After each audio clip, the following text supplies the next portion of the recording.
Magandang umaga sa inyo mga bata! Halina't simulan natin ang unang kwento na pinamagatang si Kokoy.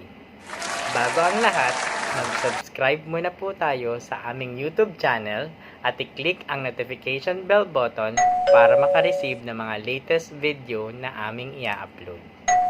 Ikukwento natin sa istorya na ito na ang hayop na alaga o alpasman tungkulin ng mga taong alagaan, mahalin at igalang.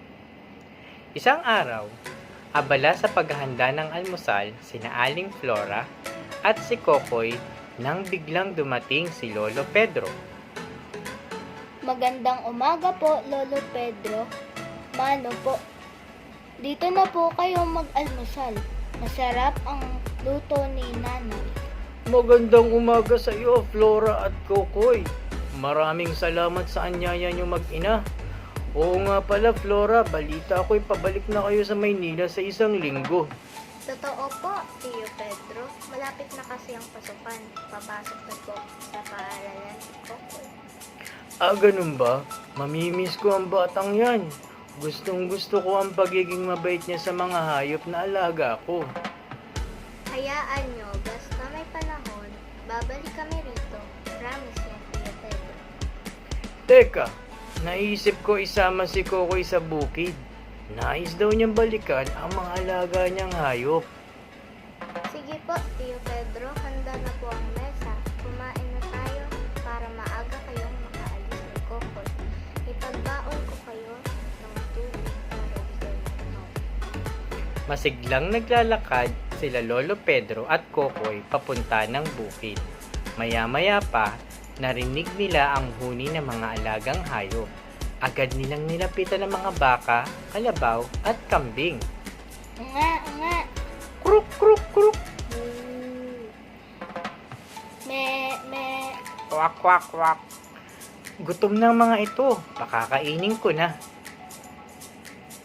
Lolo Pedro, tutulong po ako sa inyo.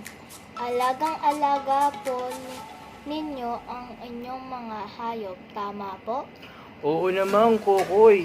Bukod sa pag-aalaga, dapat ding mahalin at igalang ang mga hayop. Alaga man o hindi. Opo, Lolo Pedro.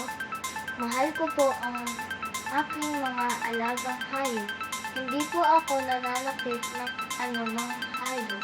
At dyan nagtatapos ang ating kwento na pinamagatang si Kokoy. Nais ko kayong tulungan tungkol sa ating kwento. I-comment lamang po sa amin ang inyong sagot at isa-isahin namin kayong re-replyan. Huwag kalimutang mag-subscribe sa aming YouTube channel at i-click ang like button kung nagustuhan ninyo ang kwento namin. At of course, i-click din po ang notification bell button para maging updated sa susunod naming video na i-upload. Alamin, ang unang tanong, sino ang bata sa kwento? Pangalawang tanong, ano ang mga ginagawa niya nang dumating si Lolo Pedro?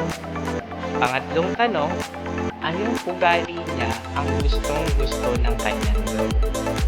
Pang-apat na tanong, saan sila pumunta ni Lolo Pedro?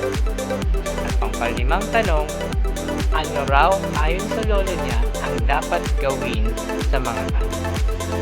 Kasanayan sa pagbabasa. Pagpansin sa detalye ng kwento.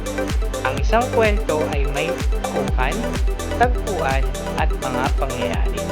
Ang mga impormasyong tungkol sa mga ito ay tinatawag na detalye.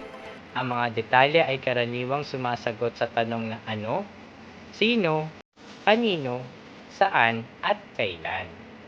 At dyan nagtatapos ang aming kwento. Ako si Gray Hardy. At ako naman si Kisha Lynn. At ako naman si Christian Stan Garcia Valdez. Maraming salamat po at hintayin ang aming susunod na kwento. Maraming salamat!